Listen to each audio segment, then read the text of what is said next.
தேசிய ஜனநாயக கூட்டணியின் பிஜேபி வேட்பாளர் ஜிபிஎஸ் நாகேந்திரனுக்கு ராமநாதபுரத்தில் உற்சாக வரவேற்பு வழங்கப்பட்டது. ராமநாதபுரம் மாவட்டத்தில் பிஜேபி வேட்பாளர் ஜிபிஎஸ் நாகேந்திரனுக்கு மாவட்ட தலைவர் முரளிதரன் தலைமையில் மத்திய அரசு வழக்கறிஞர் சண்முகநாதன் பிரம்மாண்ட வரவேற்பு அளித்தார். ராமநாதபுரம் சட்டமன்ற தொகுதி தேசிய ஜனநாயக கூட்டணி வேட்பாளராக மாநில பாரதிய ஜனதா கட்சி நிர்வாகிகளில் ஒருவரான ஜிபிஎஸ் நாகேந்திரன் மாநில தலைமையால் அறிவிக்கப்பட்டு தேர்தல் பணியாற்ற அவர் ராமநாதபுரம் வருகை தந்தார்.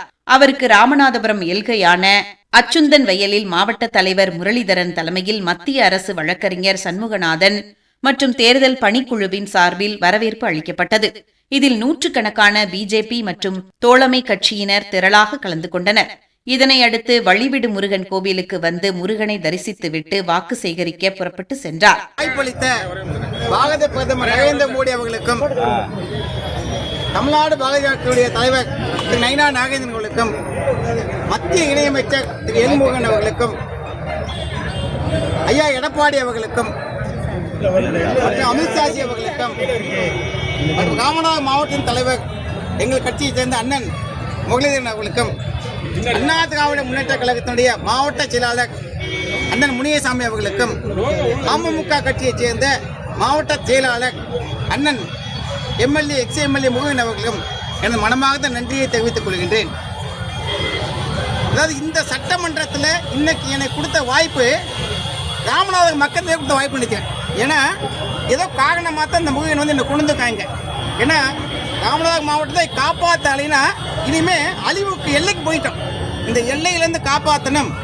ஏன்னா கஞ்சா இனிமேல் கடைக்கு கடை நம்ம டீலக்ஸுக்கு கொடுத்து கஞ்சாவை தூங்கும்போது தெரியுது. அதையெல்லாம் அழித்து ஆன்மீக பூமி ஆக்கத்தை நான் வந்திருக்கேன். எங்கள் தலைவர்களால் அனுப்பி வந்திருக்கேன். நான் கண்டிப்பாக இந்த மாற்றங்களை கொண்டு வந்தே ஆகணும். ராமநாதபுரம் மாவட்டத்தில் ராமநாதபுரம் 4 தொகுதி ஜெயிச்சது போகுது. இந்த தொகுதி ஜெயிச்சா மட்டும்தான் உங்களுக்கெல்லாம் தெரியும். இந்த ராமநாதபுரம் தொகுதி ஜெயிச்சா நம்ம ஆட்சி அமைக்கிறோம்.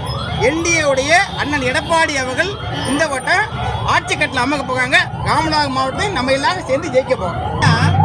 மக்கள் இந்த 5 வருஷத்தில் இங்கே நடக்க அவலத்தை பார்த்து இதுக்கு மேலே இங்கே புகமை இருக்காது, மாற்றத்தை கொண்டு வந்தே ஆகணும். ஏன்னா இங்கே நம்ம எம்எல்ஏ இருக்கிறவங்க என்ன பண்ணிட்டு இருக்காங்க தெரியும். மக்களுக்கு சேவை பண்ணல. அந்த குழந்தைகளுக்கு சின்ன குழந்தைங்களுக்கு எடுத்து குட்டிச்சகாக்கி நம்ம விதைகள்லாம் அழிச்சிட்டாங்க. அவங்களுக்கு என்ன தேவைகள் அந்த எப்படி காசு சம்பாதிக்க மட்டும்தான் குறியாகிறாங்க ஒழிய அந்த ப்ராசஸ்ல நம்ம குழந்தைகள்லாம் கெடுத்துக்கிட்டு இருக்கோம். இனி இப்படியே விட்டோம்னா நம்ம விதைகள்லாம் நாசமா போயிடும். அதனால மக்கள் மாற்றத்தை கொண்டு வந்து ஆகணும். கண்டிப்பா பாரதிய ஜனதா தாமரை மலர்ந்து ஆகணும் முடிவோட இருக்காங்க. கண்டிப்பா தாமரை ஜெயிக்குது.